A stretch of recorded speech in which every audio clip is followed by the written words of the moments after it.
Hey everyone, welcome back. Today we are building something genuinely useful,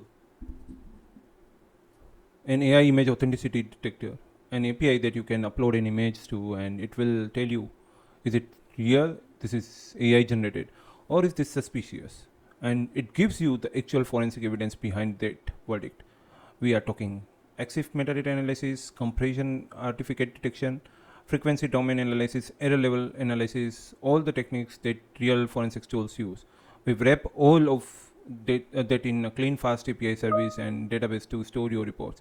And here is what you will learn in this tutorial: how to structure a production quality Python project with a service oriented architecture, how to use OpenCV and Pillow together for image forensics, how to build a weighted scoring engine that combines multiple weak signals into one probability score, how to use fast API with SQL Alchemy and Albemic, how to write a clean repository pattern and dependency injection. And here's the most important part: before we write a single line of code, we are going to take 10 minutes and fully understand the architecture, because building this the right way means understanding why each file exists before we create it. So let's go. So what we are building today: we are building REST API. You send it an image, a photo, a scanned invoice, a certificate, anything, and it responds with a forensic analysis report.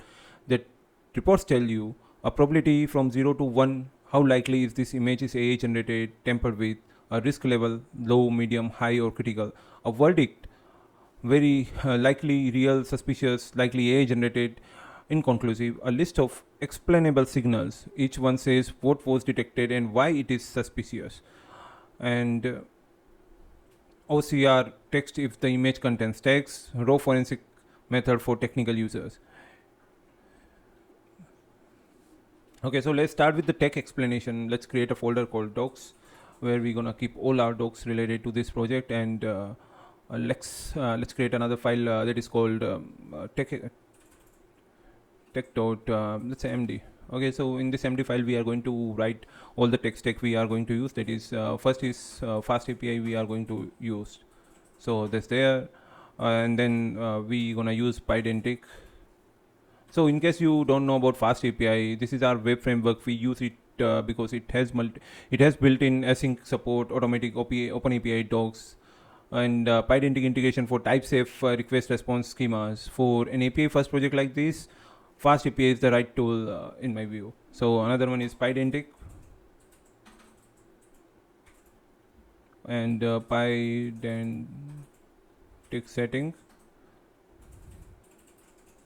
So the pydantic settings, this is for data validation, settings management. Our analysis report is pydantic model, which means we get automatic validation, serialization, and documentation, right? Another one we gonna use is OpenCV, and in OpenCV also we are going to use OpenCV Python headless basically. So this is our main computer vision workhorse. We use it for edge detection, frequency analysis, noise measurement, compression artifact detection, and feature matching. The headless version means no GUI dependency. This is perfect for server. Why do we need GUI? So that's why headless. Along with OpenCV, we're gonna use Pillow. In short, this is called as PIL. PIL.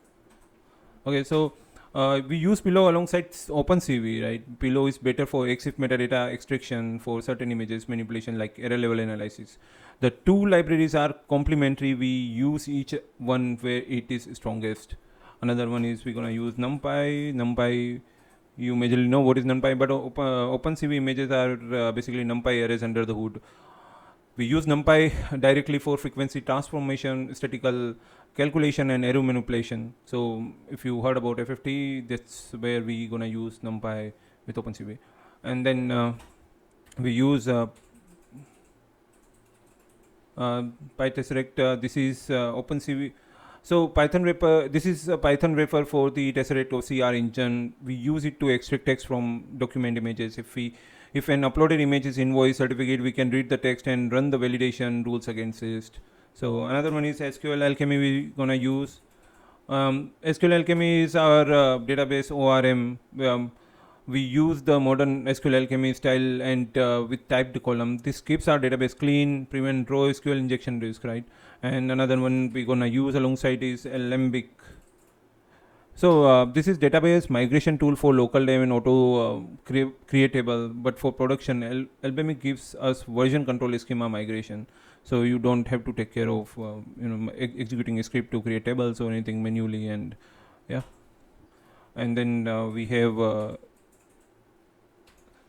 have Psycho PG, that is and Postgre driver for production. In local dev, we gonna use SQLite, so you do not need to install PostgreSQL to follow this tutorial. And in the last, we're gonna use UVCon. So PostgreSQL, sorry, UVCon we're gonna use for the server. I mean, you can create the web API with fast API, but when you want to run it, you need some server. So the server can help you there. So in a definition manner, we're gonna name it the ASGI server that runs fast API. Okay. So what should you already know to get started with this? So you should already know. Okay, so you should already know basic Python. That's a must. And you also need to know what is REST API, and then you need to understand. You need understanding of what are classes. So basic understanding on that. And you really do not need to know anything about OpenCV or image processing. We will explain everything as we go. And now let's talk about the project structure. Right, so this is the tech stack we gonna use. Now we need to look at tech structure. Tech structure also I can do it in some notepad or somewhere, but instead I will show you here. So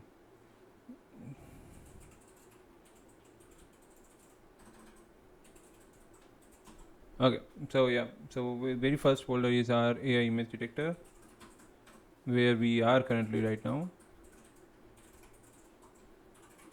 Okay, so another one, we gonna create a app folder. Inside app folder, we gonna have a very first file which is init.py. You know about it, right? And then we gonna need a main file. This is fast API app factory. This will be the endpoint of ours. In the main app folder, we're gonna create a folder called core. In the core, we are gonna create the very first file, which is init.py. Okay, and after that we need three files. One is config. Sorry, the mic is messing with me. So config.py. The another file we're gonna need is logging.py, and the third one, and the last one is exception.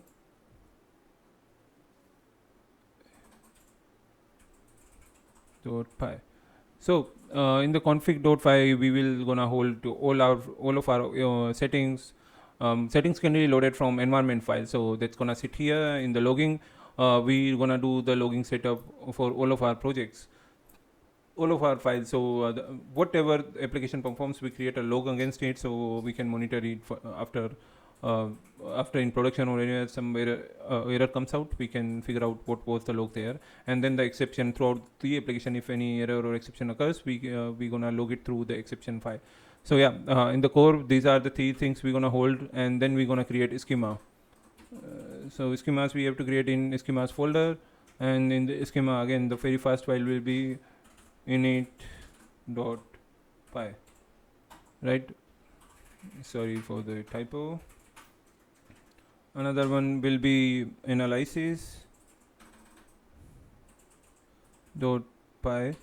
In analysis, we're gonna store the signals. The analysis report is the main response. We're gonna return it to the front end or from the API. So that's their analysis, and then we're gonna have report.py. In report.py, we gonna add file name, created it for our DB lookup, right? We store this information, and then we're gonna create models. So models folder will be there, and then we create init.py. Very first py we will need for every folder,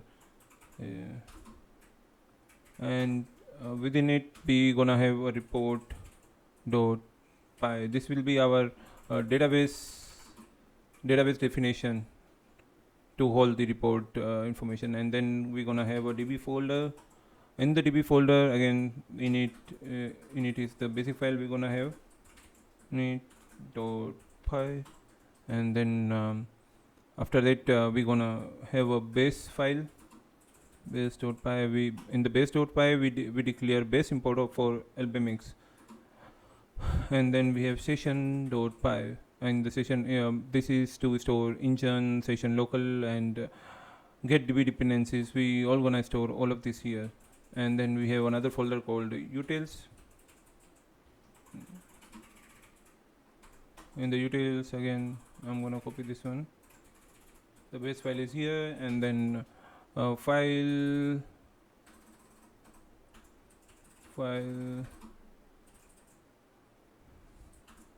validator.py. We have this. Then after that we're gonna have a hashing file, and then we're gonna have image loader.py.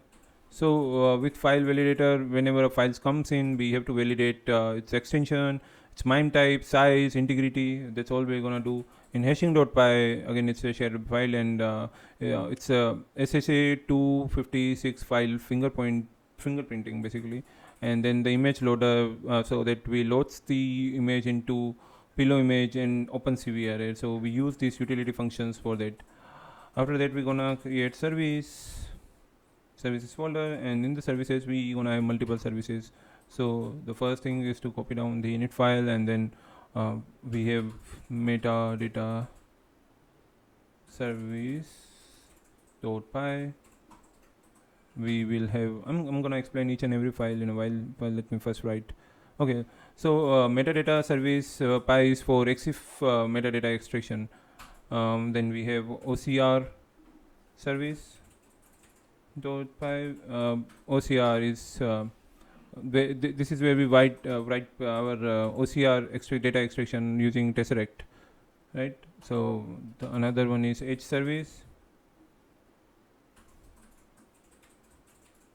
dot py. In Edge service we gonna Kenny edge density detection. We gonna do it here. So yeah, and then we have texture service. In texture service we do Laplacian variance, entropy, patterns. All of the detection we're gonna do in texture service. And then we're gonna have forensic service. In forensic service we generally analyze compression artifacts, blur, layout, all of the things we're gonna calculate here. And then we have advanced.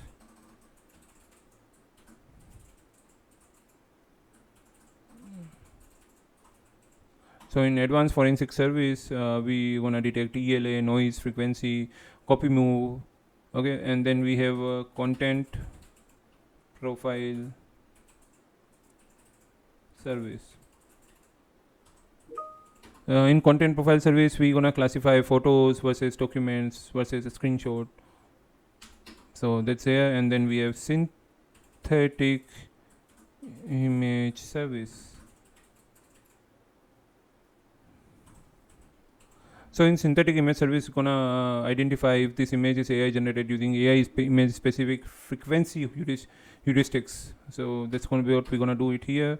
And then we have historical validation service. So when you see an image roaming around in the website where you can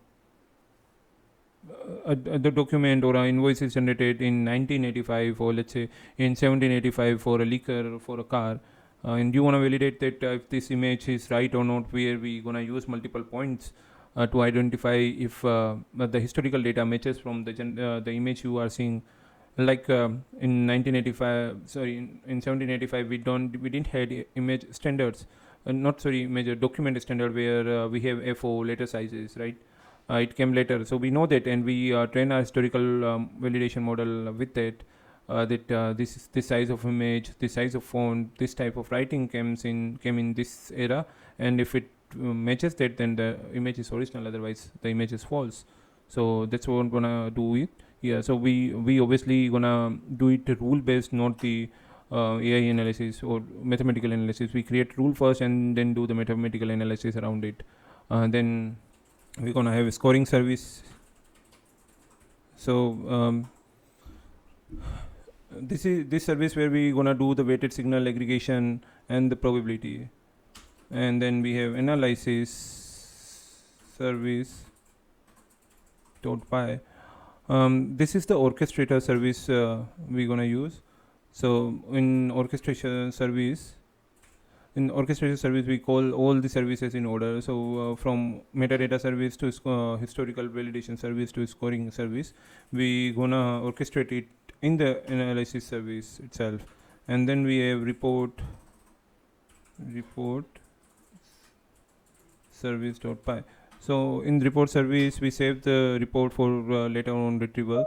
It will go through the repository and save it in the database, right? So that's there, and then we gonna create repositories.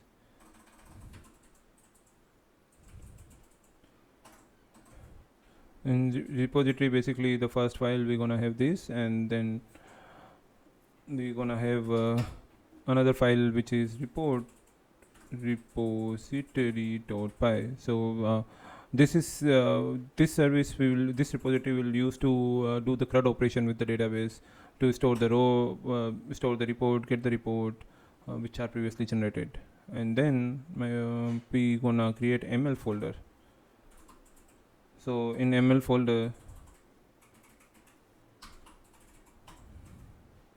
again we will have our first file, and then we gonna create folder called v1, because we want to version everything, every change we do to ML service. So after next things comes up, we do not have to change it here. We'll create another version to maintain such things. And the first file will be this, and then we create roots to it. Okay, so there is a root file folder, and in the root folder we're gonna create health.py. This is to check the health of our website,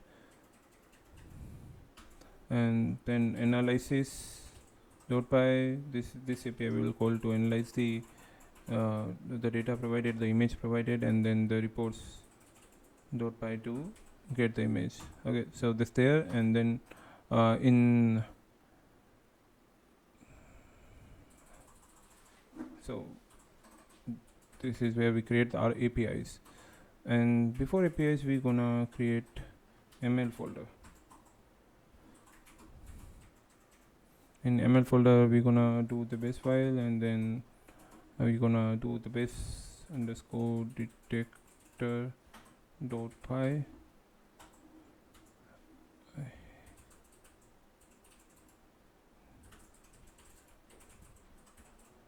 .py, and then the third one.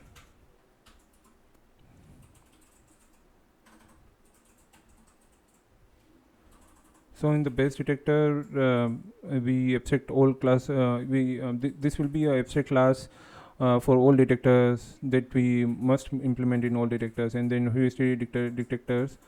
This is color heuristic detector, so we don't gonna need any major model there. We just gonna calculate through the statistics. And then the transform model, we image pre-processing ML models are gonna stay here. In the APIs we have 3 APIs that you already understood, and yeah, with after API we gonna create a rules folder where we gonna store all the rules for the running. As of now we are only creating historical rules.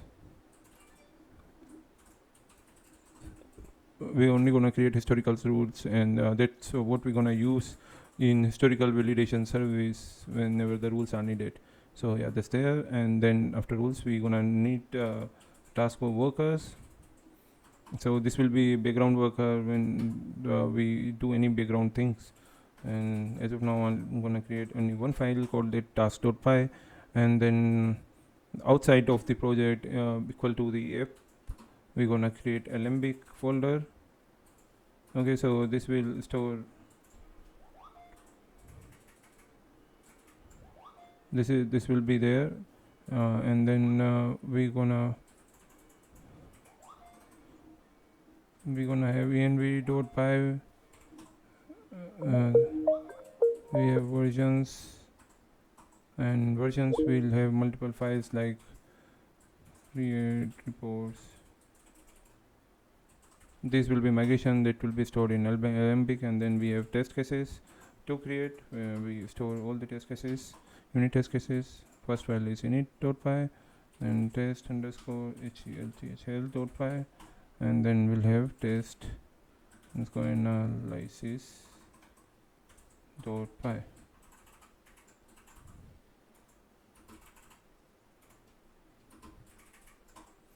And after that, we have some files at the root, which is alembic.ini py project.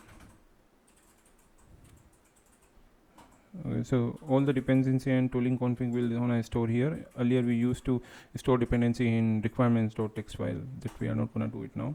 And env.example file will be here, that will be supposed to git, and .env file that we have to create on Docker, and Docker file we have to create, and then docker-compose.yml.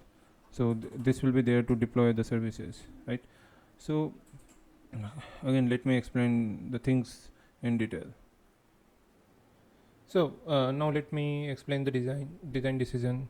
So why do we separate schemas and models? This is critical distinction. Schemas contains pydentic model.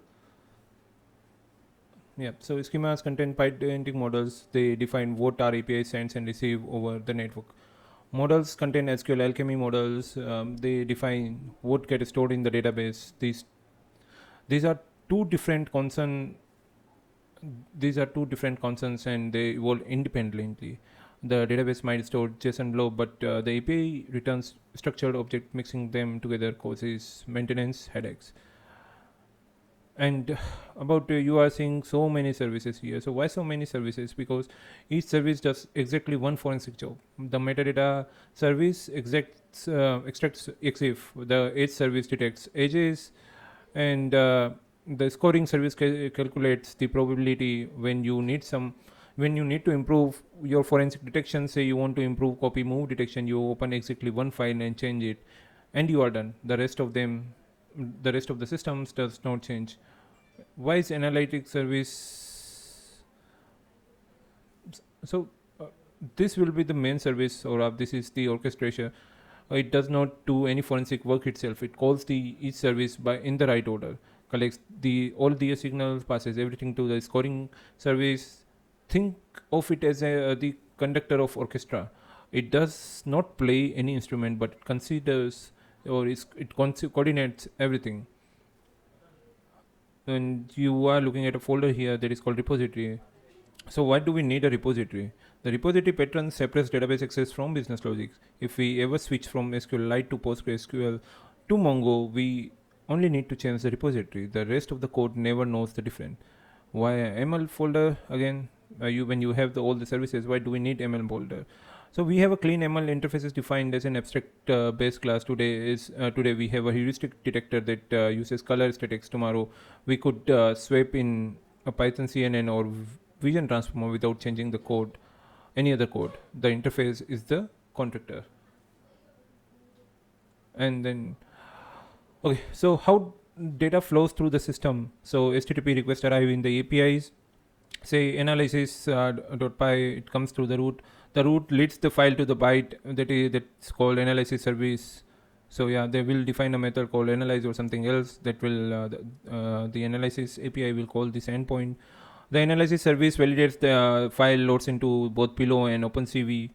Each detector service run independently and returns signals. We can call it matrix dict or signals. Let's say the content profile service classifies the image type. So here is the content profile service. and the scoring service aggregates all the signals with the weight into the final probability. The root handler saves the report via the report service and then return the JSON response. And this is the full picture. Now let's build it, right? All right. So as we have all the tech stack or project structure in front of us, we're gonna build it. So as I told you, we are using toml file, not the requirement txt file anymore in the project. So yeah, let's start with creating project.toml file, right? So new file and py project.toml. Okay, so now we have the file. We can start setting up the project. So let's open the terminal. Yep, you are here. So whenever we work with Python project, we generally create our environment, virtual environment. So why do we need that? Creating virtual environment is like whenever we are installing any dependency, that dependency will work only through this virtual environment wherever we are using this. For in this project scenario, we are using it here for this project only. So any dependencies we're gonna install will work for this project, not for others, and it will not spoil our global Python environment, right? So how do we create Python virtual environment? So you can write py.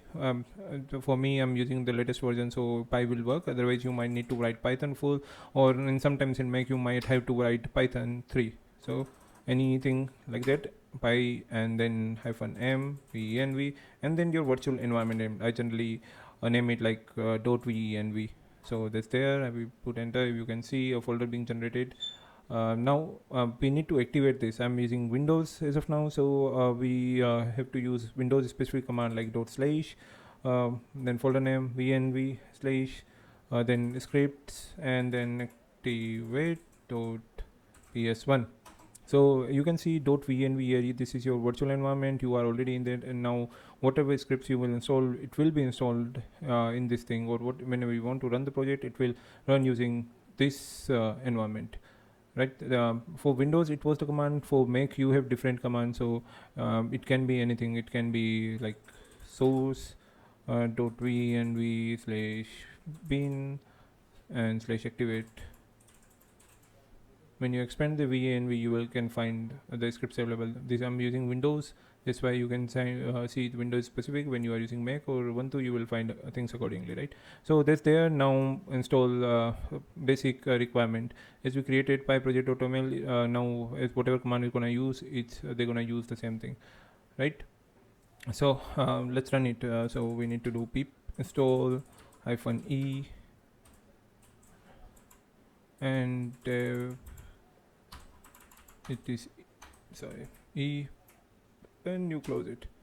As you hit it enter, it will install the default dependency required to create this project. It's there, and you can start seeing things in the environment and other folder also.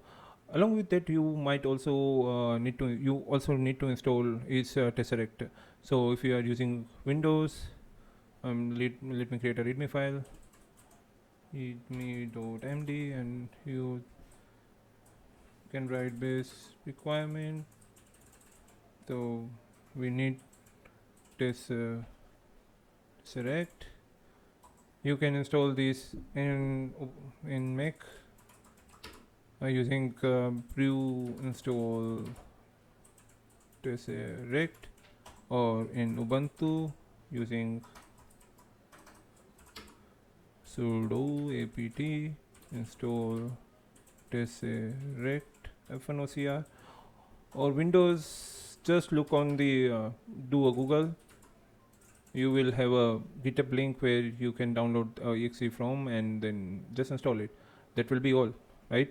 So these are the basic requirements done. Now we need to work on the using the dependencies. So we're gonna edit the pyproject.toml pyproject. The pyproject.tml has to be in the roots, right? Every project should declare its dependency in one place, right? We use pyproject.toml, the modern standard. Notice you will notice that we will separate dev dependencies from runtime dependencies, the torch group, and anything. You will have optional group in the following, right? So Before pyproject.ml, we had to use, or we were using requirement.txt, or a lot of tutorials you will also find using requirements.txt. But in this project, we are working on production grade project, so we need to use production grade things, right? So how do we start project pyproject.ml? That is, we generally start with project, and then you need to write things like name. So what is our name? Our name is AI Image Detector. Okay, so that's there, and you might want to add version can be your 0.1.0 or something else. Then you need to write some description. So you can write image if the image is generated from AI or it's an original image. Okay, that's nice. Now what we need to write, required Python dependency. So we can define what exact Python version we need to be using here. So requires hyphen Python, and then you need to write the correct form. So maybe 3.11, that's the latest one. So yeah, we are using now in the dependencies. We need to write the dependency along with the version. So as of now, I'm using fast API, and the version I'm using is 0.111.0, right? So yeah, that's there. And then UVCon, we need to use UVCon, and UVCon also we are going to use standard version, and the version code should be greater than equal to 0.30 0.30.0. Okay, so that's there. Now we gonna use pydentic setting,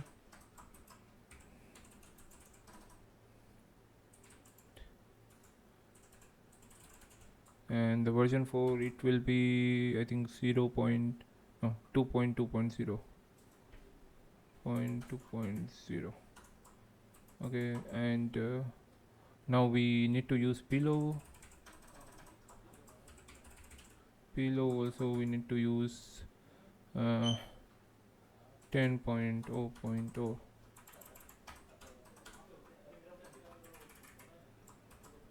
And as we are going to upload the files, we will need Python multipart package as well.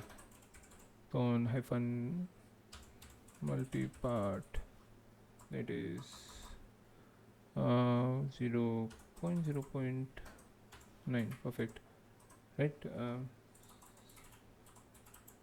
Rather than equal to.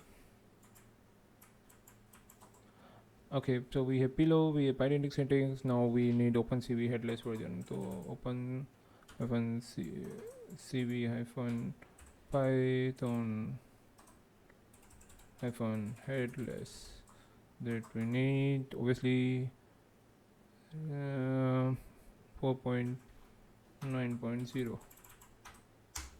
so that's right. Now we need another dependency, that is NumPy, right? And NumPy needs to be greater than equal to 1.26.0. Now we don't want TensorFlow, instead we want PyTestRect.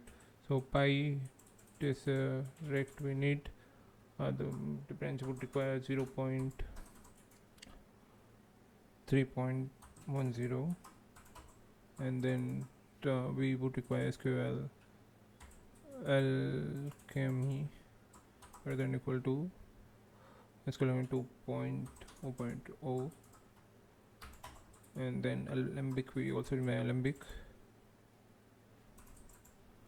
that's also 1.13.0.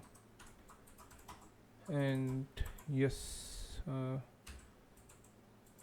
PsychoPG, and we need to use its binary and then equal to 3.1.0. okay, so these are the dependencies we require, and require Pythons. We use union syntax and the well-dressed operator style typing, which is like we require 3.11 plus, give us better error message and performance. We need OpenCV Python headless, as I explained earlier. Also, we don't require front end for it. So headless, it has to be that will be better for us. As we are using uploading files, we need Python multiplat, and then psychopg, because we are going to use uh, PostgreSQL. Perfect. No, as we are done with this, we need to create another file. So if we go in our project structure, now we need to work on app and the core, the first.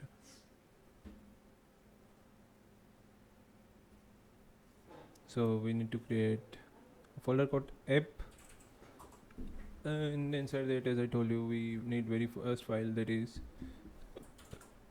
init.py. Okay, so that's there, and now we will need, again, we go to project structure, we will need another file, that is main.py. So these are the base file we would need in the folder, in typical A folder, and now we need to work on the core folder. Okay, so in the core folder also we will create init.py file, and then we need three basic files. One is config.py. In config.py we will store every other setting. Another file is logging.py, and then the third one is exception.py. Right, so as I explained, we need these three files when before starting the project, because config is gonna load all the settings in Python, right? Exception will be there to log any exception occur in the application, and then the logging to trace back all the errors. So we need these three files before starting to work on any other thing. So let's open the config file. So the first real Python file we write is settings. Almost everything in this project needs a setting: the database URL, the load file extension, the max upload size. If we hardcode these values scatter around the code base, changing them become a nightmare. So pydantic setting lets us define them once, load them from environment variable automatically, and validate them with the types. So let's start. The first imports from func tool, import uh, import LRU underscore cache. Okay, so and from pydantic import import field from pydantic settings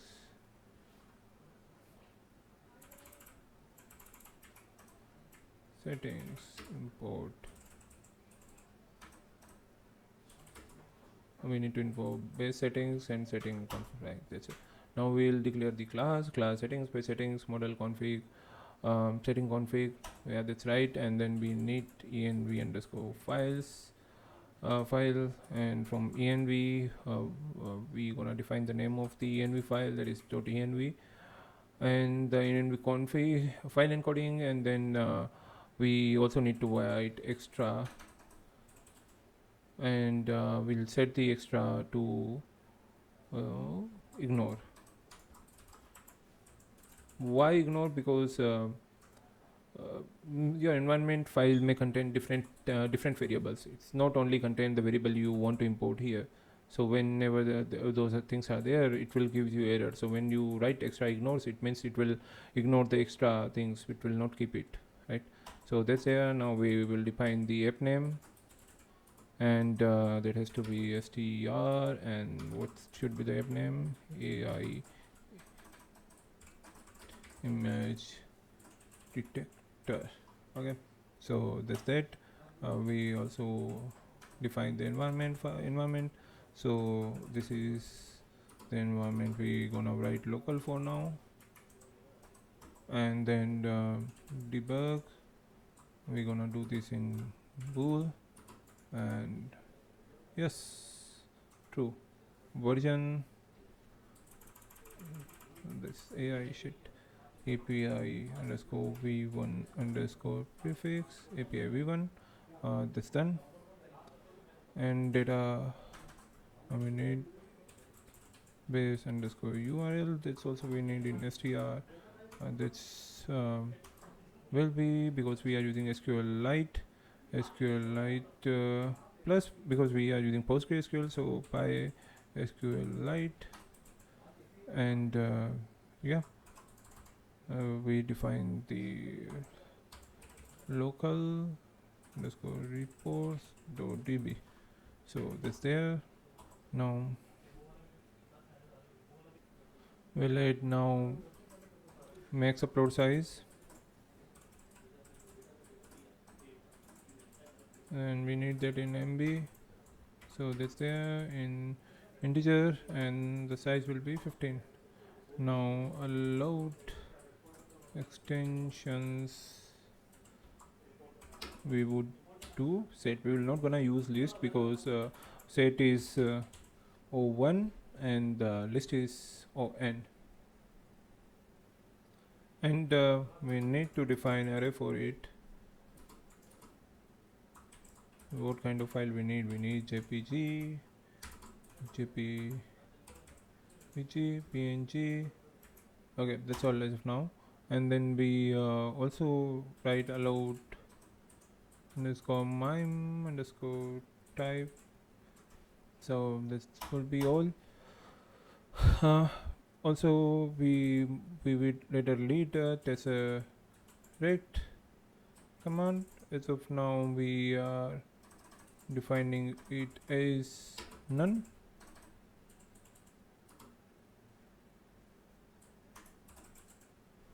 Equal to none. We'll look at this later. And we also need to define the timeout that we will do in seconds.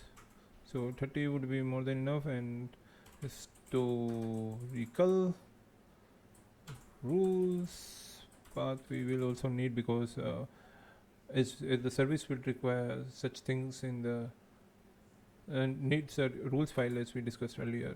So we need to define it here. And as of now, I'm doing it as I'm providing it as empty string, because we don't know the exact rule path yet. Okay, so that's done. Now we need to define the signals. Okay, so signal width to be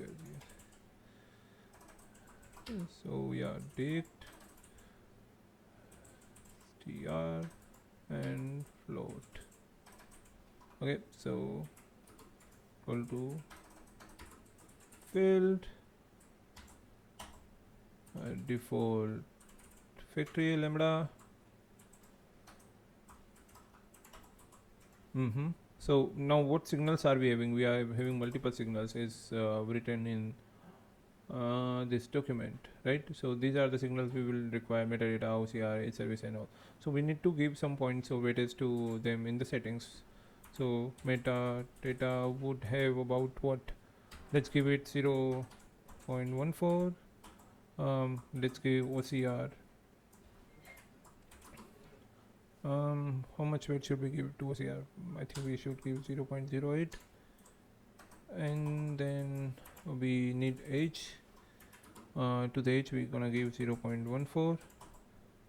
And then we're gonna need texture. And to the texture we are giving 0.16. And forensic we're gonna need for 0.24. And we need advanced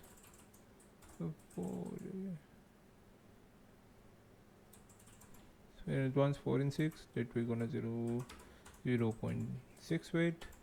And then we're gonna need metric fingerprint. We're gonna weight it as 0.22. And then we need synthetic image, and to the synthetic image we're gonna give 0.3. Historical and 0.16. and we do ML heuristic. We're gonna do the weight 0.08. Okay, that's it. We have the setting for the signal weights also. Now we need LRU. Okay, needs to return in get settings, return settings, and settings we can define the type. That is settings. Okay, so why did you use LRU cache? LRU cache is caching. So uh, whenever the project asks for the settings, it will not go through the environment file and parse everything correctly, because you need you have a LRU cache here. It will return cached response, right? So this is basically a pattern from fast API's own doc. This function called many times per request, but the environment never changes. So caching is safe and cheap. At this point, you might be wondering why we used set instead of list. And as I told you before, the set is O1 and the list is ON. So this is basically for performance purposes. Um, and if you are wondering what is O1 and ON, this is time complexity and space complexity. You can take a deep look on those things in the later phases. Okay. Okay. So now the next file we need to write. So this is logging file, a small but important file. We configure Python sustained logging with consistent formatting, and yeah. So import statement is there, and then we need to login import sys and dev configure underscore logging root logger get logger. No, we don't need that. We need logger node paste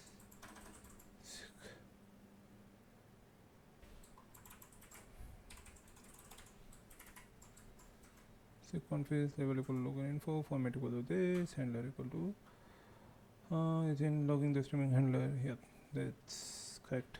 Okay, that's all. So if you see this prints out the logger name, which is usually the module path, like app service story analysis.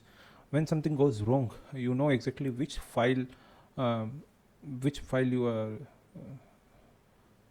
which file is logged into level name and the message, right?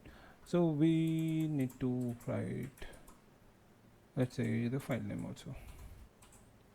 Name is, yeah, that's all. So you will find the message, your time, your level name, and the name of the file, right? This is streaming logging the streaming handlers is out. We log out the std out of the record, not the std.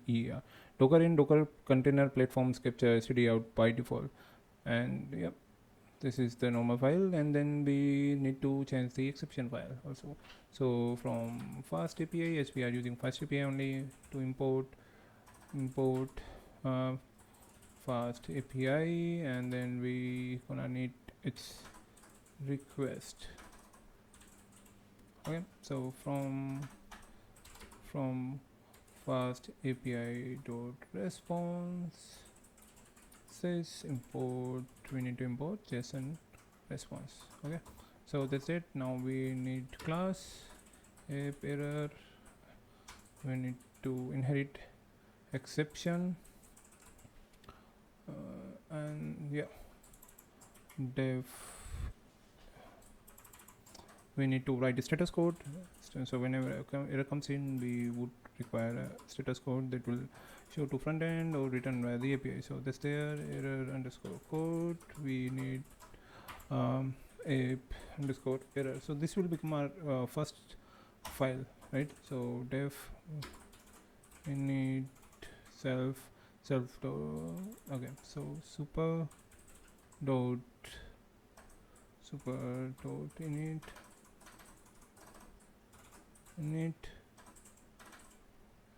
and we need to find a message to it, right? So yeah, that's there. And then self dot message equal to message. Yeah, so that's the base file we have created. Now we need to write a specific exception, so we'll create classes for that. So invalid file error. So whenever an invalid file comes in, we'll log this in. We'll inherit app error Okay, so yeah, in the app error, let's remove the extra things that AI generated. So invalid file, and then we need a class for analysis error. Error, app error. Again, we need to change the status code to 422, and then yeah, we need status code analysis error status code we change to 500, right? And now we need to register the exception. Register exception handler. We need to do app fast API at the rate execution handler is app. So app error handler, we need method that takes request and execute error JSON responses. Let's change it to underscore, so this takes JSON error, and we do status code equal to execute the status code and content equal to error dot. So that's the basic file. You understand everything. If you don't understand anything, just comment down. I'll explain why it's there, and both it needs to be there, right? So logging is there, exception is there, config is there, everything seems to be fine. We need to move on different things now. So we'll start writing schemas, and now we define the data shapes. The pydantic schema, we write this early because every service needs to know what a signal looks like. A signal is the core unit of the information in the system. It is one piece of forensic evidence with a name, a score, a severity, and explanation. Let's go and let's go and create schema folder first. Schemas, and then we need init.py, and then we'll create new file which is analysis.py. In analysis.py we will need to write from typings import any, pardon me for my typos, any, and then we need literal. Okay, so from py and take import to base model, and then we will need field. Okay, so yeah, we need to define the risk level equal to literal, low, medium, high. Okay, so yeah, and then we will write critical as well. After that we do the verdict thing. We again define the literal, and in the literal we gonna write likely, score real, suspicious, and then likely, AI generated, and then AI generated, and let's do it, let's call it inconclusive. So we couldn't find the answer the time, we declare it as inconclusive, and then we define confidence. That's also we're gonna write in literal, and in confidence we will have low, medium, high. Okay, so yeah, that's there. Now we will need severity, and literal, low, medium, high, and critical. Okay, that's there. So now we need to define signal model, right? So signal base model, and name that will be in a string, score that will be in float, and we give it a default value that is g equal to 0.0 to equal to 1.0. Severity, we take it from the literals we defined above, right? Explanation, we took it as a string, and then category we define as a string equal to, we took it from the field that is default will be gender, and exclude, we need to exclude equal to true. Okay, so this there, and now we need another model that is called analysis model, analysis report, and we need to inherit again base model, and yes, we need, why the fuck just created all the fields. So yeah, we need report id, we need file underscore hash str, we need AI probability, so that will has to be in float, and from comes from field c 0.021, and risk level we get it from risk level, verdict we get it from verdict, that's right, confidence we get it from confidence, that's correct. So yeah, and then signals we get it from list of signals. See, and yeah, OCR text, if there is any we take it in string. Okay, and metadata we'll store it in dictionary string any, correct. So now we need technical matrix dict str any, perfect. And then we finally have recommendations that will store in list of string. Okay, that's all. So why literals are this type of alias is to help identify exactly which string are valid, pass medium, and you get a validation error immediately.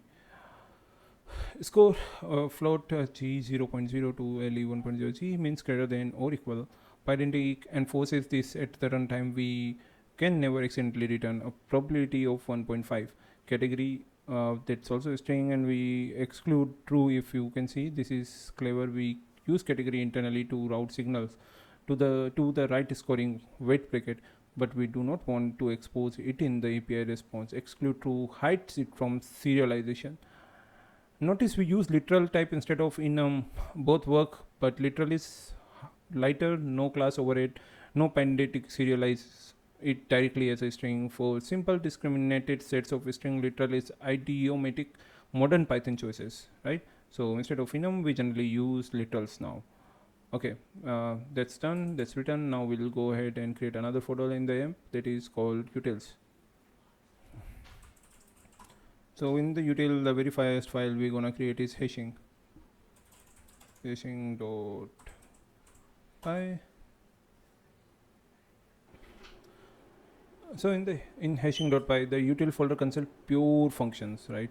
No classes, no state, no dependency on other project files. We start with the simple one. For SSA 256 file hashing, every report stores a hash of the uploaded file. This lets us detect if the same file is submitted twice. So import hash lib. Okay, so def SHA 256 bytes and content bytes, that will refer to, that will return a string SHA. So if we do it SHA on hash lib dot SHA 256 and we update it with content, and then we hex digest it and we'll return it, perfect. And then hashlib is basically a Python standard library, no external package inside, right? So if you see hash 2056 declares a variable of this function, and using the update method we basically creates SHA 256 hash object from the raw bytes of the content, and then hex digest returns the hash as a 64 character low-case hex string that is our unique file fingerprinting, right? Okay, SHA 256 is one way function. Given the same file you always get the same hash. Given the hash you cannot recover the file. This is exactly what we want for fingerprinting. it is compact identifier, not a copy of the file, right? So that's all. We need another utility function that is called image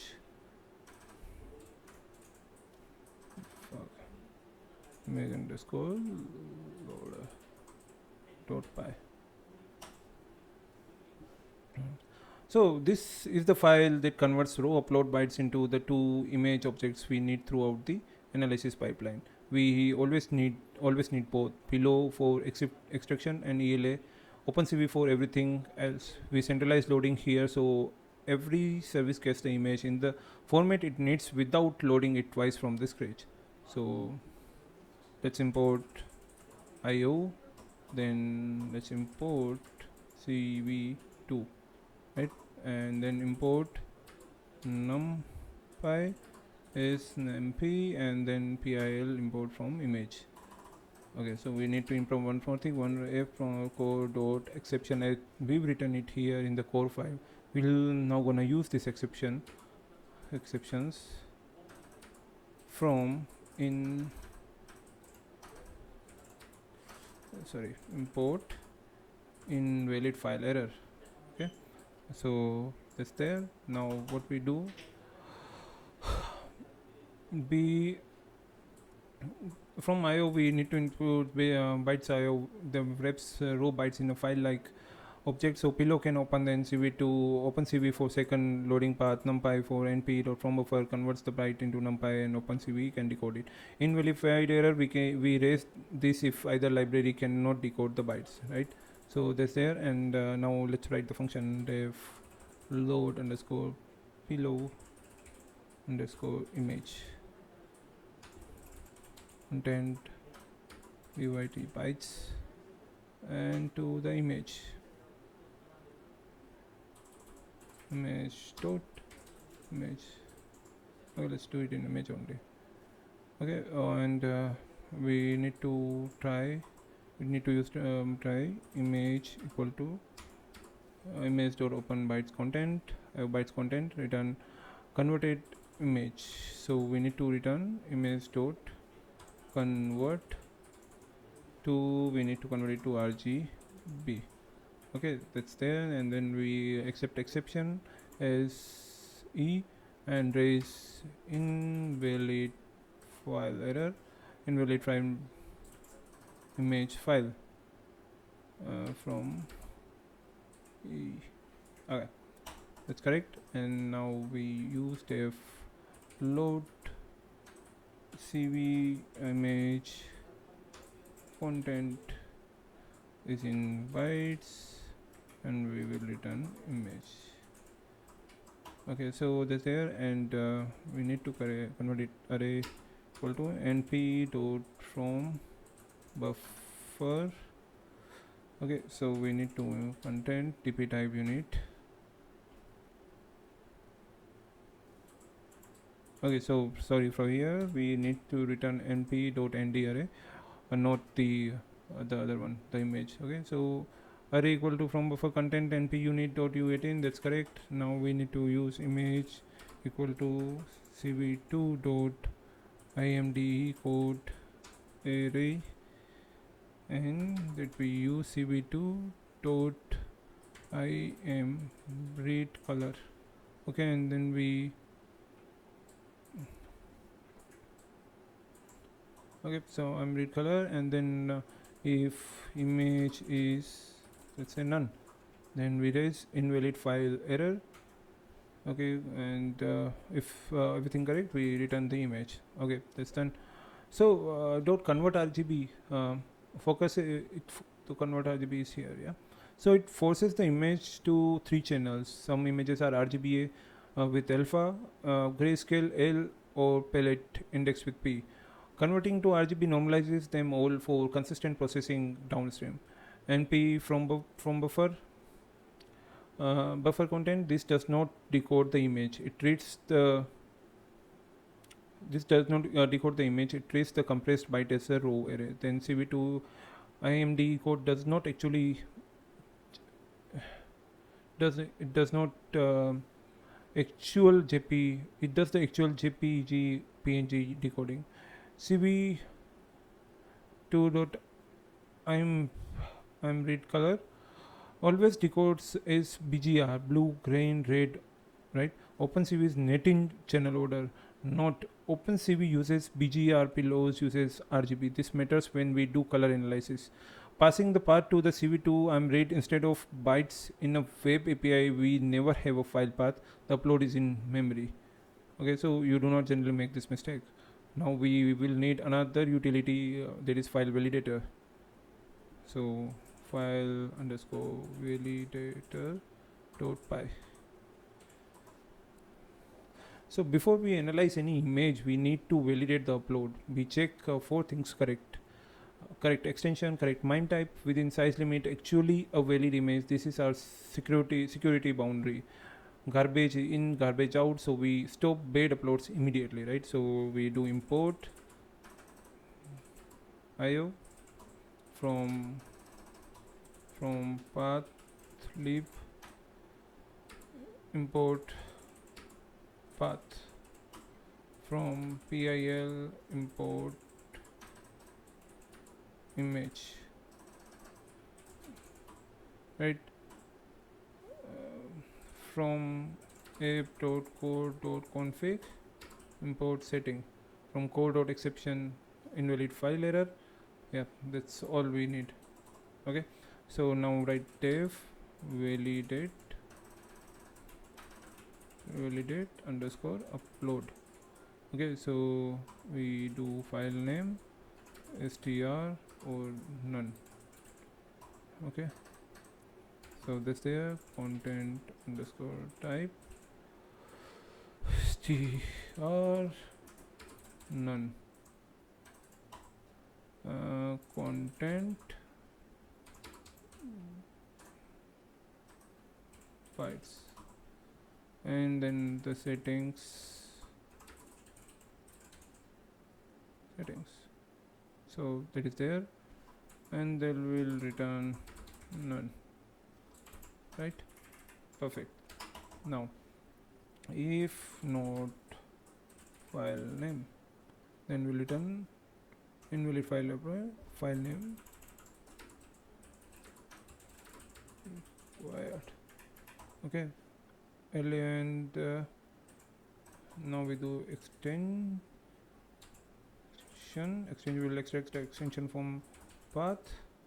Path we need to write file and suffix one, suffix dot, we're gonna do it lower, and we're gonna do L strip, and yeah.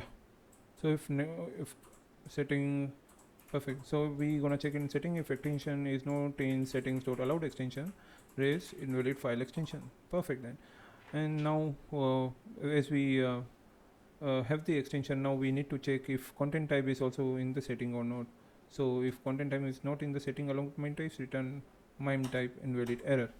And now we need to check max bytes allowed.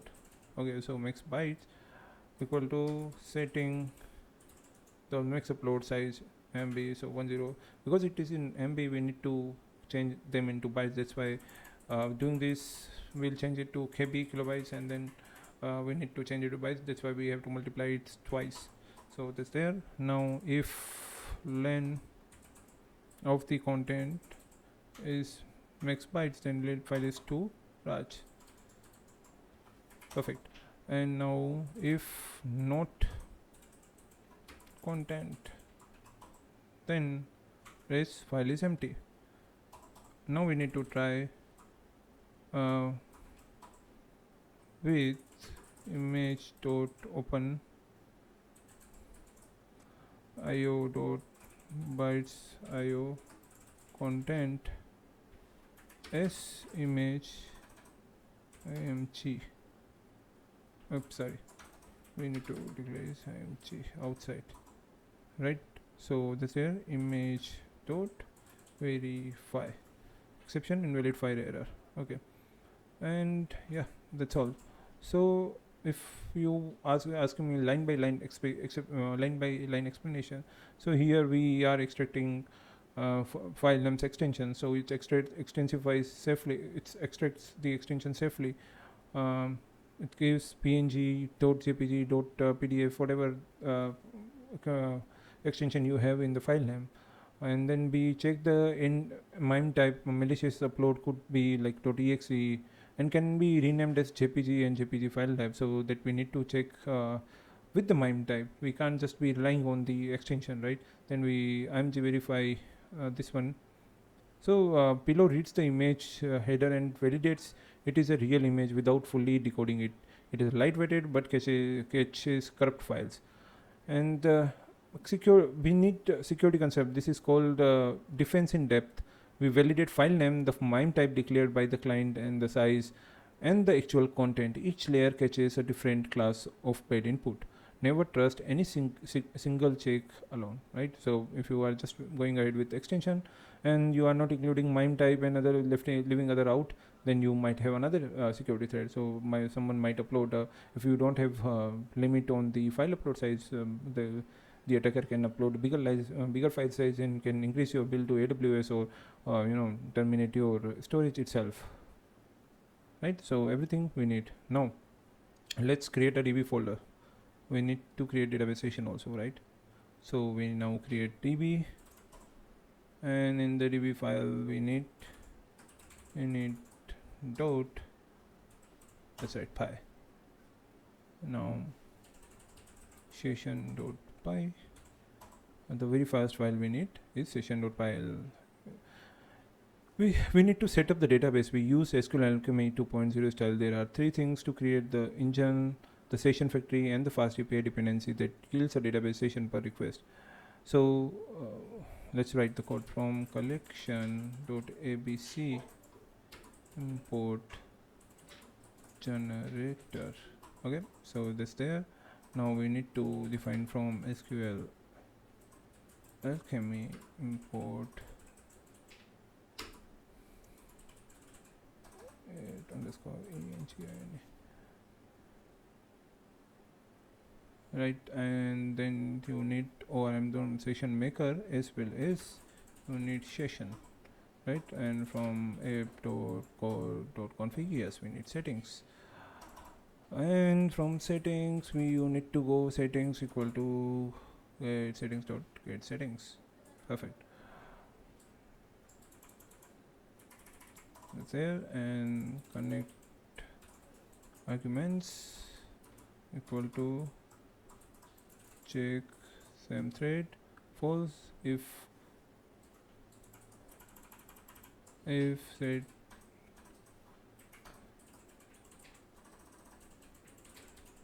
if settings dot database URL dot starts with SQLite, else yes. Engine is equal to create engine settings for database URL. Connect arguments, we don't need that as of now. Database URL is there, and then we need to pull pre ping equal to true, and connect arguments equal to connect arguments, yes. And session equal to session mocker, auto commit equal to false, auto flash equal to false, world equal to engine, and then we need to get the connection. So we create a function def get db generator session none db session real db, finally db dot close. Okay, that's done. That's the file we want, right? So if you here there are multiple things defined, right? So there are other things we can do. SQLite is not safe for concurrent thread by default. False API runs in the async event loop with multiple threads. This flag reflects the restriction for development and production. We use OpenCV, which does not need it. Okay, yeah. So pull ping true equal to that means before using a connection from the pool, SQL Alchemy it sends a tiny select one to check it is still alive. This prevent errors from stale database connection. Auto commit equal to false, auto flush equal to false, and build equal to engine. So we manually commit. This prevent accidental partial writes if an exception occurs mid request. And then the yield DB connection. So the generate pattern Let's the fast API inject the session as dependency and guarantees db.close runs after a request even if an exception is raised. Okay, so now we create model. Db is there, schema is there. Now we need models. Okay, so the first file again, init.py, and then we're gonna create report.py is our only table. And in the report.py, the database model for a stored report, not that signals, metadata, technical matrices are stored in JSON text format. We do not create separate tables for them. Why? Because these are deeply nested variable length. Putting them in JSON schema simply still lets the query scalar fields like risk level and file. So let's write from date time import date time, and from uuid import uuid 4.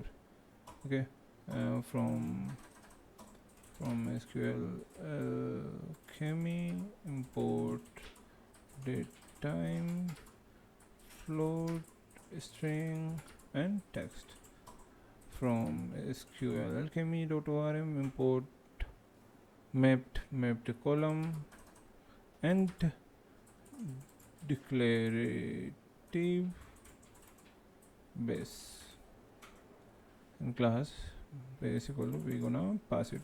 We're not gonna write anything as of now in this class. Report base table name equal to reports.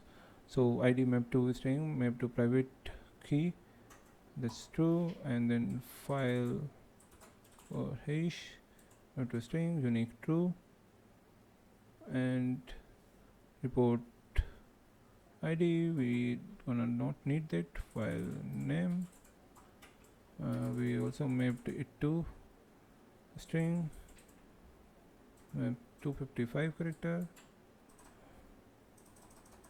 and then we need mime type, and we need to map it to str, and mapped column mime type ai underscore pro dt, this map to be float, and mapped column is float.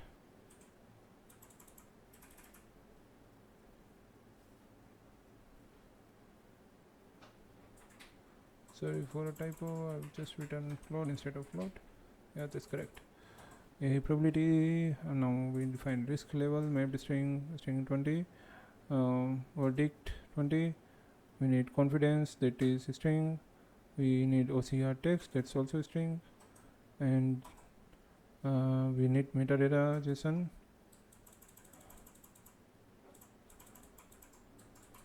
underscore JSON, and then we need technical matrix JSON, and then we need signal underscore JSON, maybe string text, and then we need date underscore 8, date time what you see. No, okay, that's all the fields we will need. And if you see it, mapped string, SQL Alchemy 2.0 uses Python type annotation to define column types. This is much cleaner than the old column string style. Okay, so yeah, that's there. If you still have any confusion in the you can understand, just ping me or comment in the comment box so I can reply. Yeah. Now we need the base file in the DB. So let's open the new file and create a new file and call it as base.py. This will be a tiny file but important for Albemic. Albemic needs to import all our models so it can detect some schema changes. We put the imports here, so Albemic /env. So here is the, okay, we have not created it. So let me show it here. Yep. So alembic.py has one place to import them. Okay, so let's write the code from app.models.report, import report and comma base. We need two things, and all, so all underscore all we need to pass the table name, so ports and the base. Yeah, that's all. So how this connects? Albemarle /env.py will import base from this file.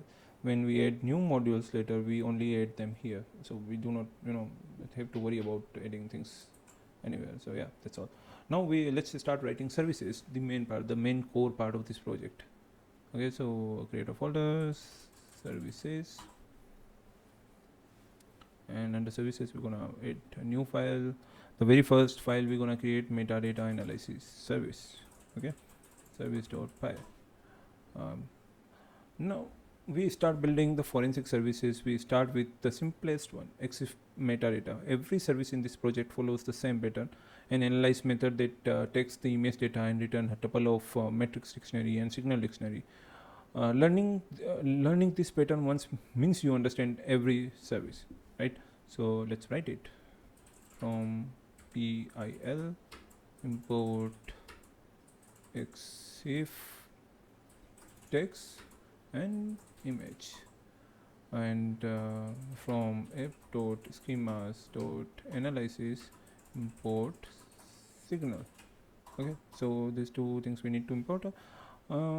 Let's explain one thing. So exif text, a dictionary that maps exif text id, the particular integer, to human readable names like make, model, date time, let's say, and the signal. This is the identity model we just created. Every service returns signals, right? So we need to return it. You can see the signal model here. So I just pressed F12 on my keyboard to navigate to the signal class, right? Okay, let's write the core method. So class meta data service. Oh, it's already giving us the method. We don't want that. So def analyze self image, type of image dot, okay, leave it, and it's gonna return tuple, and in the tuple it's gonna return dictionary of string and object and the list of signal that is correct. So that's what it's gonna run now. Metadata is equal to dictionary and str comma object. Let's define things here. So it's the very first thing it's gonna need width. So image.width, image.height, image.format, and image.mode. Okay, so these four things is gonna return, and the signals we keep it empty as of now. Exif image equal to image dot get x if, and if exif data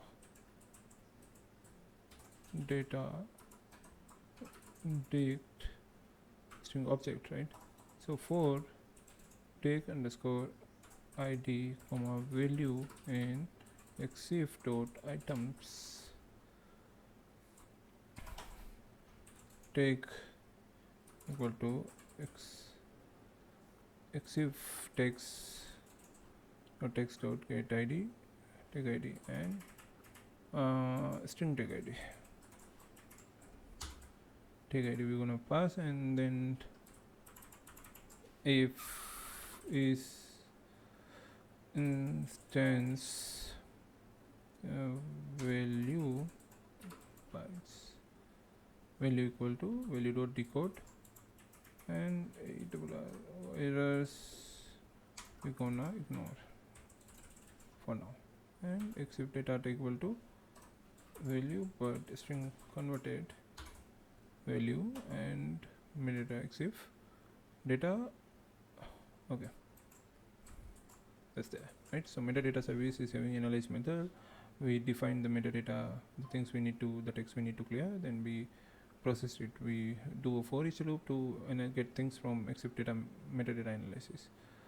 Now this is done for exif metadata, and now we're gonna do the signal extraction, the signal logic, right? So if not exif underscore data,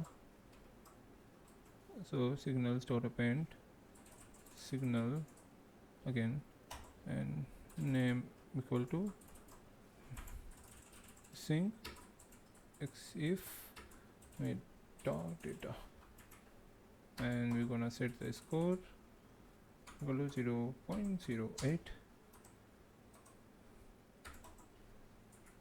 and save dt we're gonna do is low,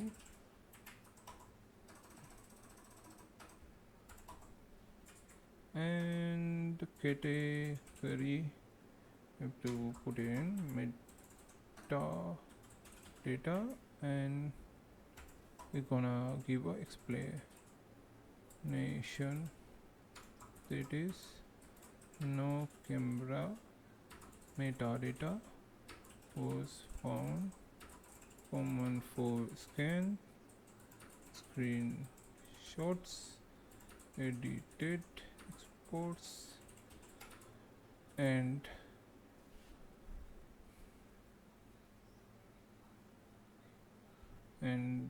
it can be AI generated image also,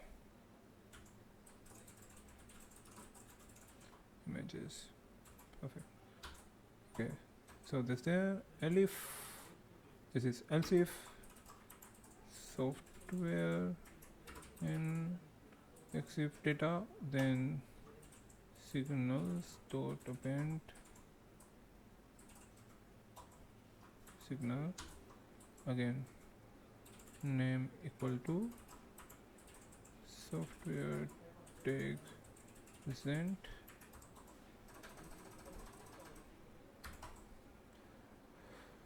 score I would give is 0.12, and severity I'm gonna give low also, and category I'm gonna give meta data, and and in the explanation I'm gonna give the explanation about this, the exif software tags suggest the file may have been processed by an editor. Okay, so this there, and then we're gonna return metadata and signals. So that's what metadata service looks like. Pretty simple, pretty small, right? So if you see image.get exif, right, it returns a dictionary like object of row exif data. Keys are integrated, keys are integer text id. Exif text.get, this one text id, converts the integer to a name like make. If the take is unknown, we fall back into integer as a string. This one, some exif values are row bytes. We decode to string and ignore undecodable characters. Missing exif only a low severity signal with a score of 0.08. Why? Because mainly legitimate workflow strip exif, resizing, screenshot, web export. By itself, it means almost nothing. Notice that the score 0.08 very low. This is intentional. Missing exif is weak evidence on its own. In our scoring engine, many weak signal from different category combines to build confidence. One weak signal changes almost nothing. 6 weak signal from different categories changes everything. Okay, so yeah, that's all for metadata service. Now we're gonna move towards OCR service. Bye. So OCR, it refers to optical character recognition. We use Tesseract to extract the text from images. If someone uploads an invoice, certificate, or receipt, we can read what it says and run validation rules against the text. The OCR service also generates signal about the text quality. Noisy or fragmented OCR text can itself be forensic indicator. So let's write import logging. Okay, import re import pytest rect from pil import image from app.core.config import settings from schema analysis signal. Yeah, that's right. So logger equal to logging dot get logger, that is name. Let's create class and the constructor class. This is OCR service. Why the fuck it is showing metadata service? OCR service. Okay, so let's write the constructor def init self settings. Okay, self dot settings if settings dot cmd at cmd. Notice we have written none in this in the config. So how do you go to config? You know it, right, or not? If you don't know it, let me show you. Just go to settings, over on the settings, and just click the F12 file. So you will find signal here somewhere, command none. Okay, so that's there. It will not go inside until that becomes true. Okay, so now the another method, def extract text self image, and we need to return tuple str list signal.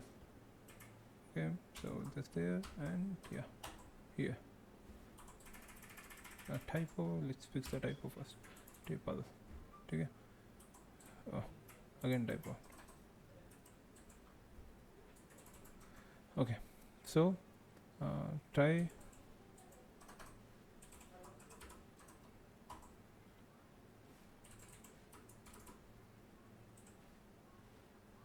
string, and then we pass image. Also along with image we pass the self dot settings dot ocr timeout seconds, and then we're gonna strip it, strips. Okay, so and now we're gonna return, we're gonna write exception, except we're gonna return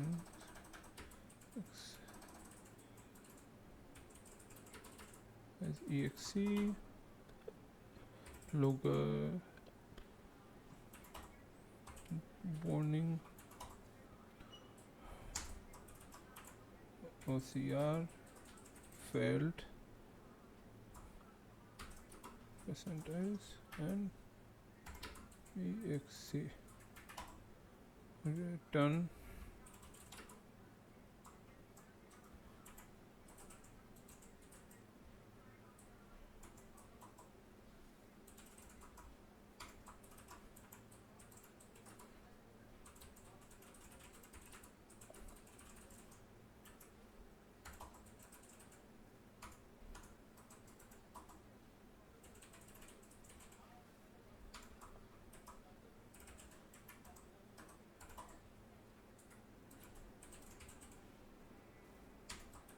ocr, and then we need to write the explanation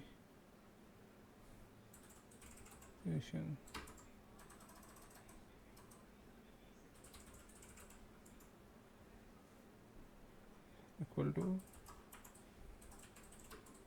extraction could not complete, install this rect for stronger document check. Okay, so this is it. We check that if we can do the Python rect or not. If that's not possible, then yeah, we'll get the error, right? And if not text,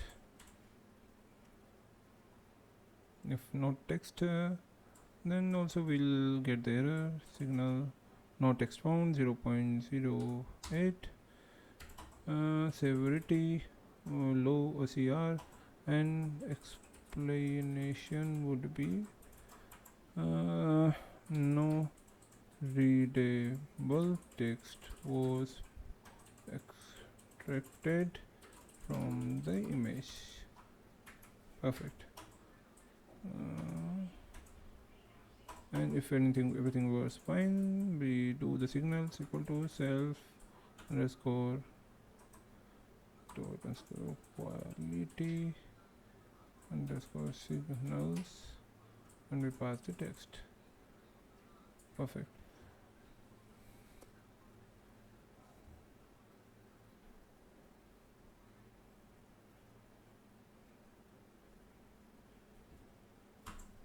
And we gonna return text.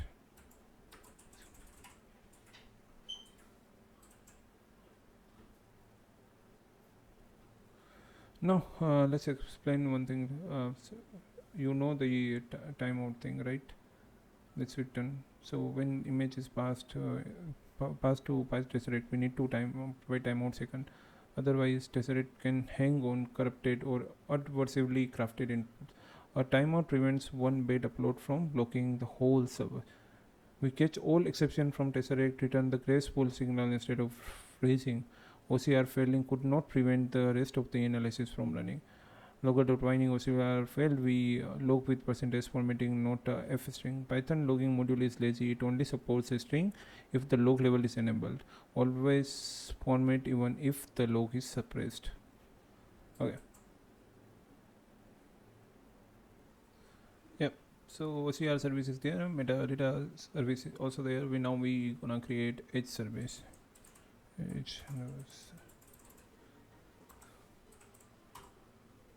So now we start working on OpenCV edge density measure how many sharp transition exist in an image. Real photographs have moderate edge density. Detail in hair, foliage, fabric. AI generated images, especially smooth one, often have usually low edge density because the generative model average away fine details. So let's write import CV2, import NumPy, SMP from map.schemas.analysis signal. Perfect. So let's define class is service. We'll declare definition analyze self image. That is MP array and tuple. We're gonna return a string float list system. So let's convert this into float. And now we'll extract the grayscale. So gray equal to cv2 dot cvt color image color brg2 gray. Perfect. Now we needed edges, so cv2 dot Kenny. We're gonna pass the grayscale image and 100 to 200. Okay. So now we need density. Density equal to float np dot count underscore non-zero edges, zero edges edges, and we need to divide them edges dot size. Perfect. So we have density now. We need to calculate matrix equal to, so edge under density is equal to density equal city matrix are there. Now we need signals, that is list signal equal to empty array. Perfect. If density is less than 0.8 and 0 to 5, then let's develop a signal lowest density. Score we're gonna do severity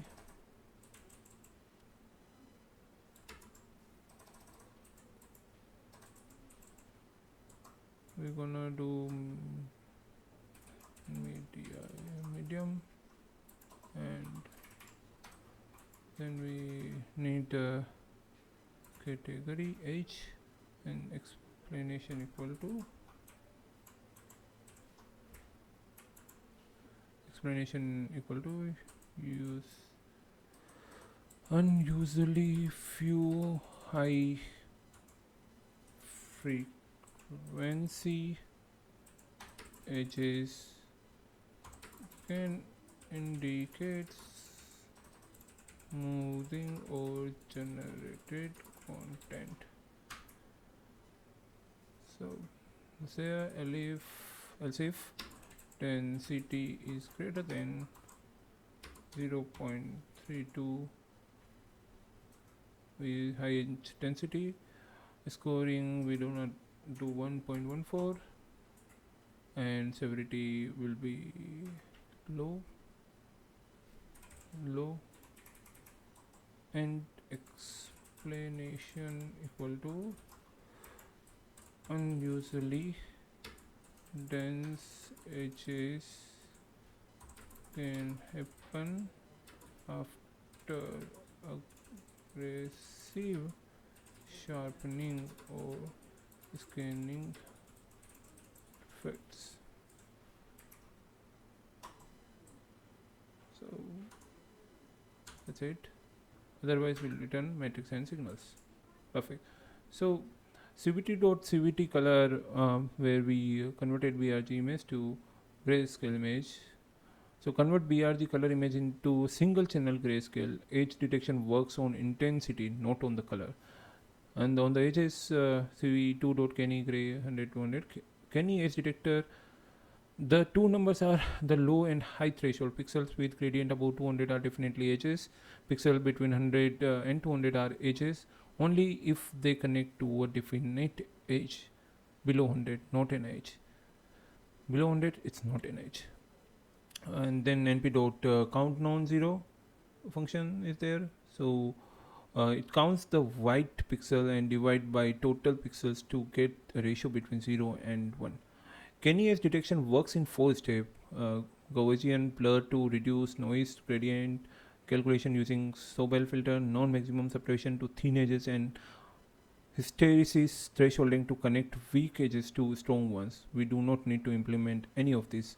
OpenCV gives it to us in one function call. Perfect. So now that we have edge service, next service we are gonna move on textures service. Textures service.py. Perfect. So texture analysis measure how complex the surface pattern in an image are. So we use three matrices: Laplacian variance for sharpness, pixel entropy for tonal complexity, and repeated patterns score for detecting tilde or cloned region. So let's start by importing CV2. Perfect. And now we import NumPy is NP. Perfect. So let's import signal from the analysis from signal. And now the class in analyze NP surveys that will return string, float, and list of signals. Perfect. Now let's again convert it to the grayscale. So cv2 to color br2a. This is done. Now we need Laplacian variance equal to float cv2 dot Laplacian gray cv64 var. Perfect. Now we need hist. So to calculate is we use another method of cv2 cal hist that uses gray 0 none 256, and then we're gonna use revel function. So this done. Now we're gonna calculate the probability.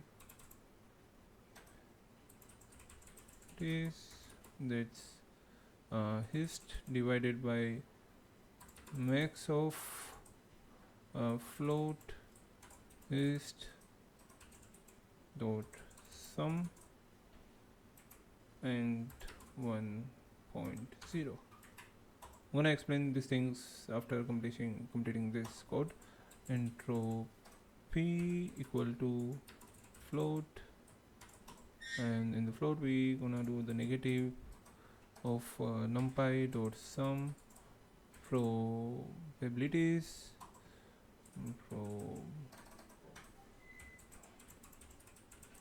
is greater than 0 into np.log2 probability is greater than 0. Perfect.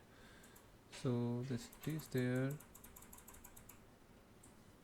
and we close the bracket and repeat. So then now we're gonna check the repeated pattern. Repeated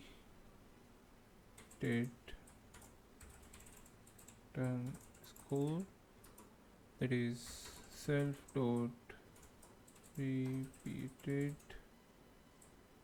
pattern score, and that we're gonna pass the graph. Perfect. Matrix, we're gonna create matrix with Laplacian variance, texture entropy, and repeated. Just change texture entropy, simply repeated pattern score, right? And again we gonna declare signal, list of signal empty. Okay, so if Laplacian variance is less than 35, we're gonna do signals dot append signal low, we change it to suspicious smoothness, and we're gonna score it to 0.24, and severity is going to be medium, texture and explanation would be low, local txture variance, no local texture variation, can indicate smoothing up, scaling, or generated image. Perfect. So if that's there, then we're gonna do another if Laplacian entropy is less than 4.0, then signals low texture entropy. So yeah, perfect score gonna be 0.16. Low texture and explanation would be the grayscale distribution is unusually simple for a natural image, and then we're gonna close it. So Laplacian is there, entropy is there, and now we're gonna work with repeated underscore PATTN and pattern score is less than 0.98, then signal repeated patterns score. This time we're gonna calculate the score actually. Score 0.12 plus repeat pattern score multiply by 0.16 comma 4, that's there, and then severity equal to medium, KT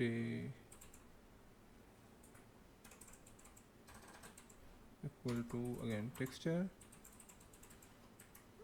and action equal to repeated blocks or texture can occur in synthetic generation or cloning. Perfect. So that's there. If everything works perfectly, we gonna return matrix and signals. So done. We don't have any errors. We do have errors, so we need to close the errors.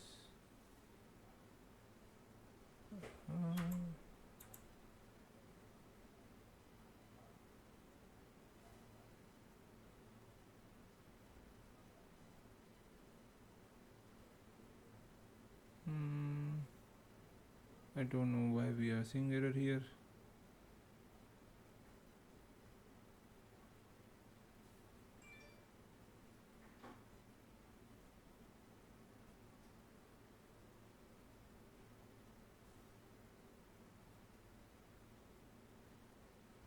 Mm.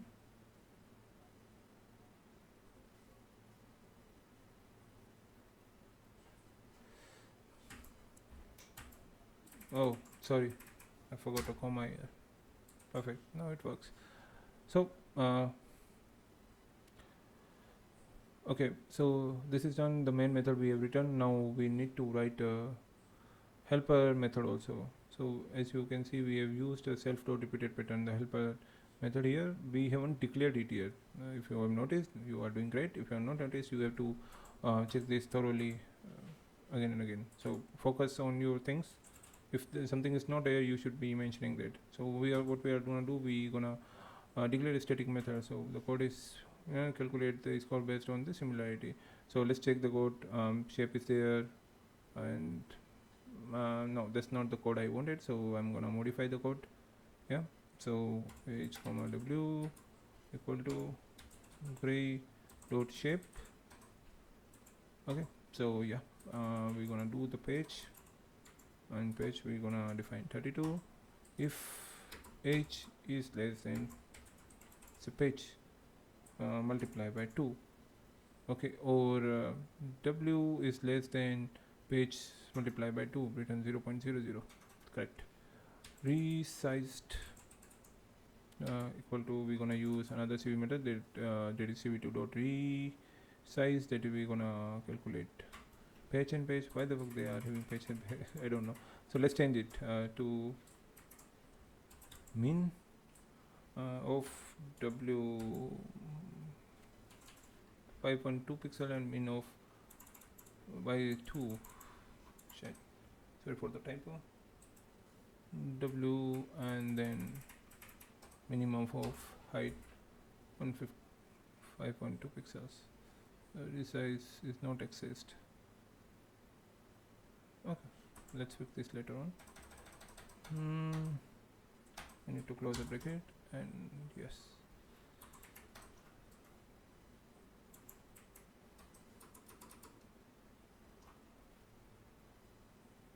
Some tab error. It was tab error, guys. Sorry. Resized. Okay, so resized, and now we need to find pages.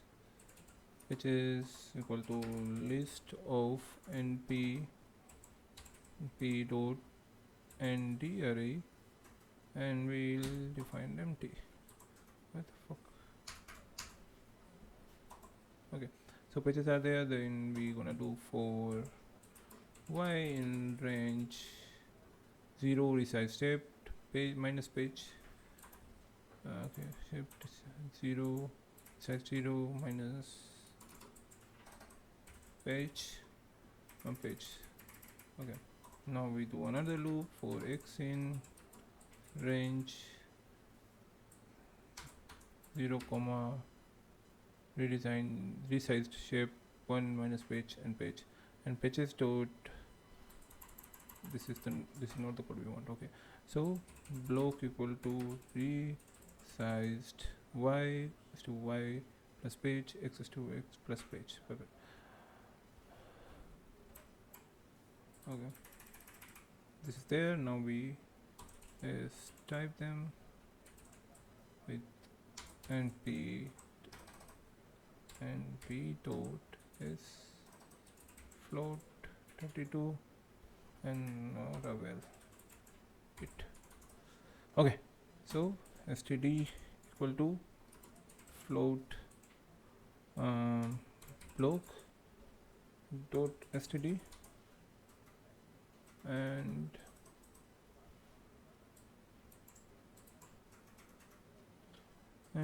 if std is greater than 1, then pages dot append block minus block dot min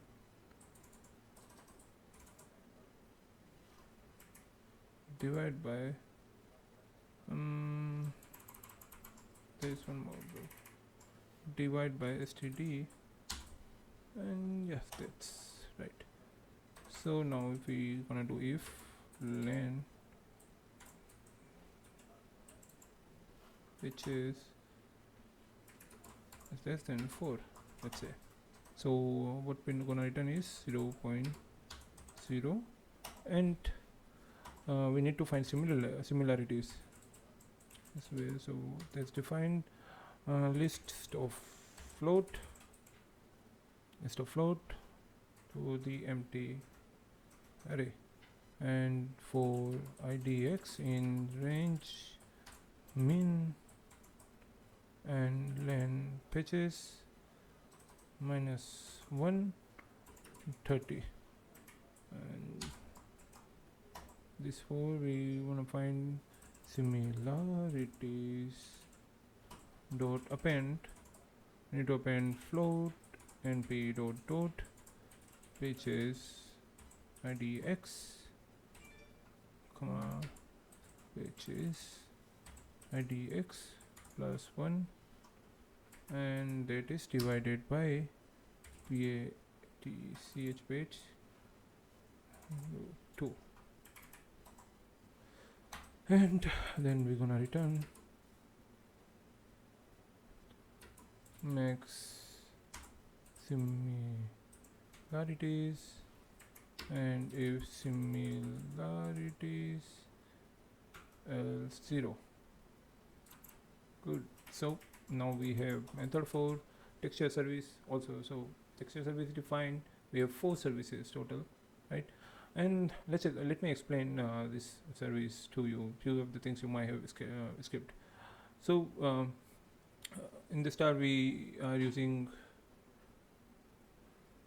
okay, so if you can see it here, cv2.Laplacian dot var, right? So the Laplacian is second derivative filter. High variance means lots of sharp edge changes. Sharp detail image. Near zero variance means the image is very smooth. Another method is cv2.calculate hist. Calculate the histogram of the pixel intensity. Intensities.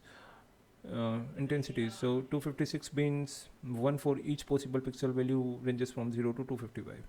And Shannon entropy formula, if you can see it here. Yeah. So maximum entropy for 256 bins is 8 bits. An image with uniform pixel distribution, all intensities equally likely, has entropy of 8. An AI image that concentrates the value in a narrow range has lower entropy. And then finally we have our method, that is repeated pattern score. It normalizes each page to 0 mean, and unit variance z score then computes dot products similarity between adjacent patches. If adjacent page have similarity near 1, the texture is being tiled or copied. Okay, so that's the method. So another service we're gonna do is forensic service. So let's create file re and forensics service.py. Perfect. So yeah, now the compression artifact analysis JPG uses 8 by 8 pixels block. When you repeatedly saves a JPG, or when you paste content from another image into a JPG, the block boundaries become visible as grid-like artifact. We detect these by comparing gradients at 8 pixel boundaries to gradient elsewhere. So let's start the main method. Import cv2, import NumPy as np, and from app.schema we need to import singular. Now class for forensic service def analyze def analyze self, and image equal to np.darray, and ocr underscore text is equal to str, and that's gonna return a tuple dict string float. It can return float or int also maybe. So int and signal. Perfect. So again we need to create a grayscale, so gray equal to cv2 dot cvt colors image bg gray. Perfect. Compression score we need to get, right? So we get along with compression score we also want block underscore boundary ratio. So self dot compression score dot gray. So instead of compression score we can name it, by the way this is a helping method that we need to create, that we have created earlier also. So we can change the name artifact score, right? So this there we need to define, so we can either add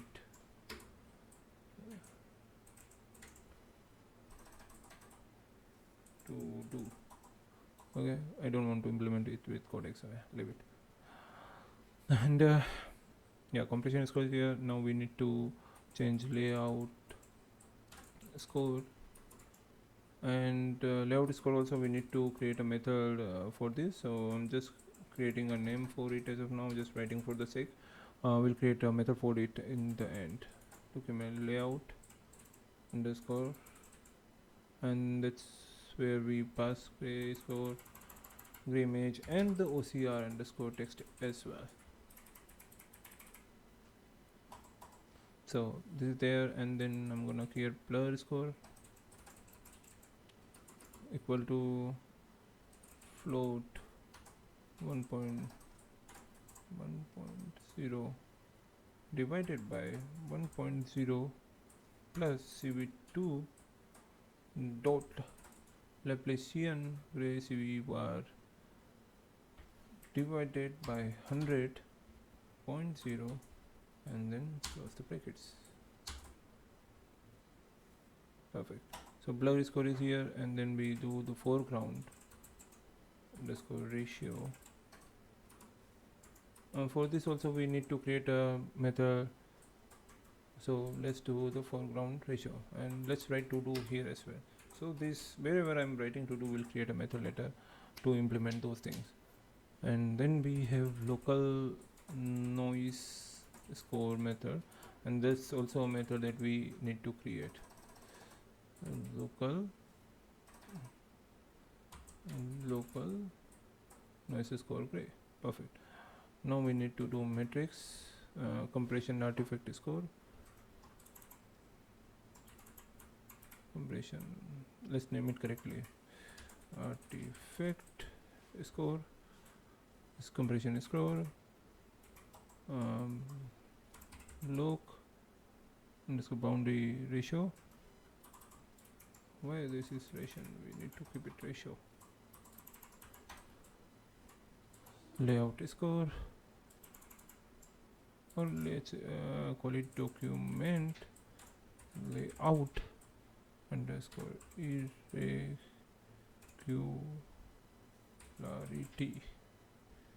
score, and the blur score will be blur smoothness score. This score blur underscore, and then we'll have foreground ratio and local noise score. Perfect. Again signals.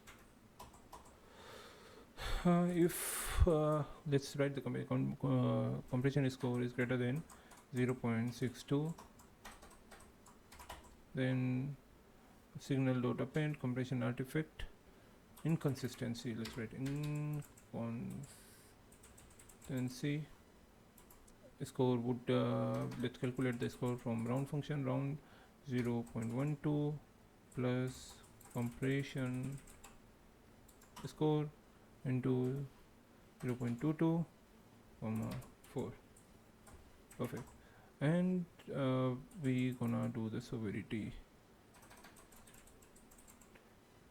So in severity we do HIGH high, and if compression underscore is greater than 0.82, else medium.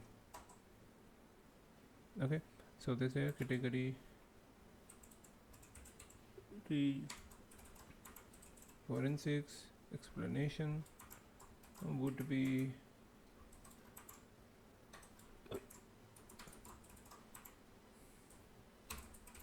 So boundary dir artifacts are prominent and may indicate recompression or editing. Perfect. Now another one, if blur score is greater than 0.75, signals dot append signal and name equal to global smoothness or blur, and we're gonna do the score calculation equal to around 0.1 plus blur score 0.26. we're gonna do 1, 5 and 4, and like that we're gonna do the severity to low and category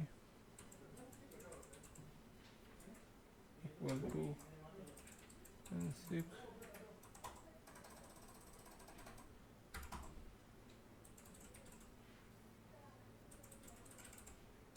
Would be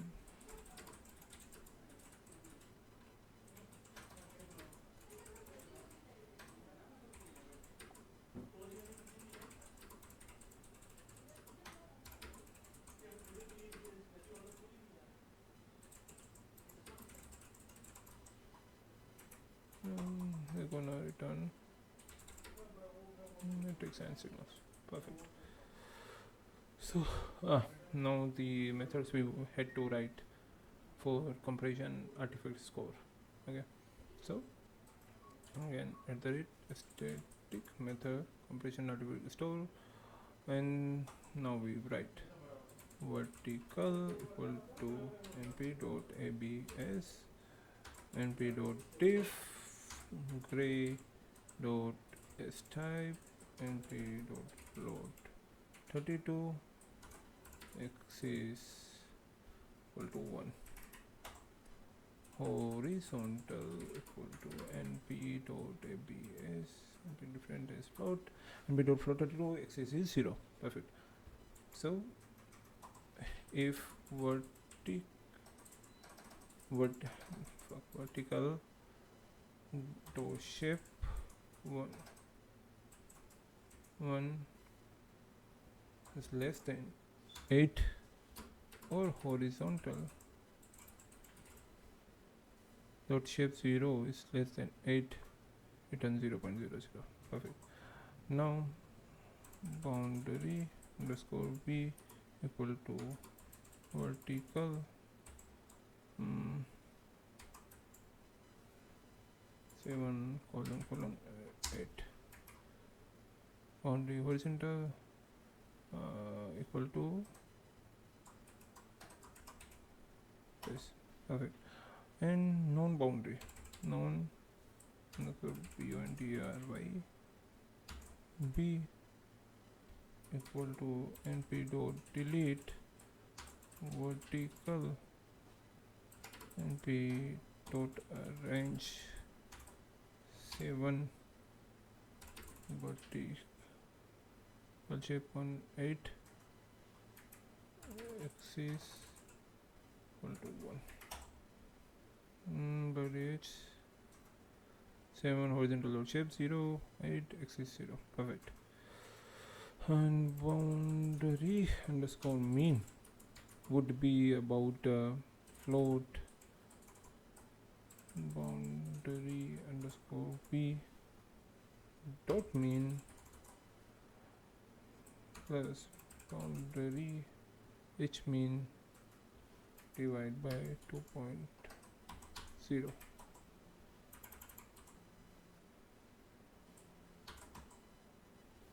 Now we need non-boundary mean, so non-boundary we mean plus non-boundary h mean divided by 2.0. we need the ratio as well, so boundary mean divided by max non-boundary mean divided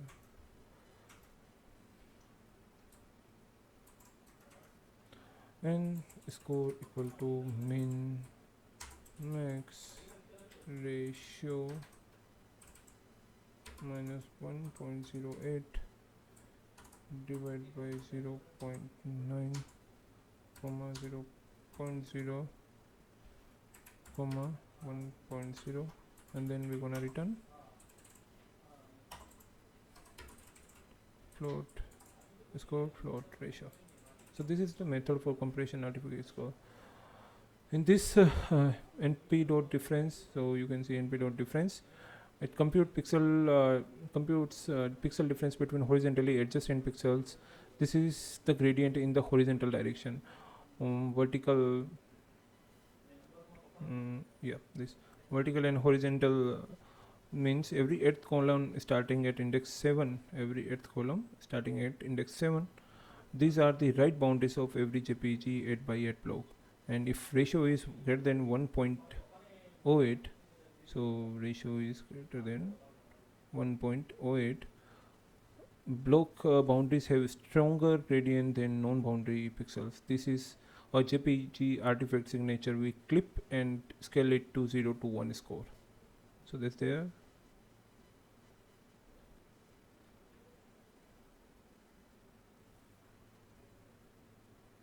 And this is for today. We'll gonna continue on the same project tomorrow. Thank you guys.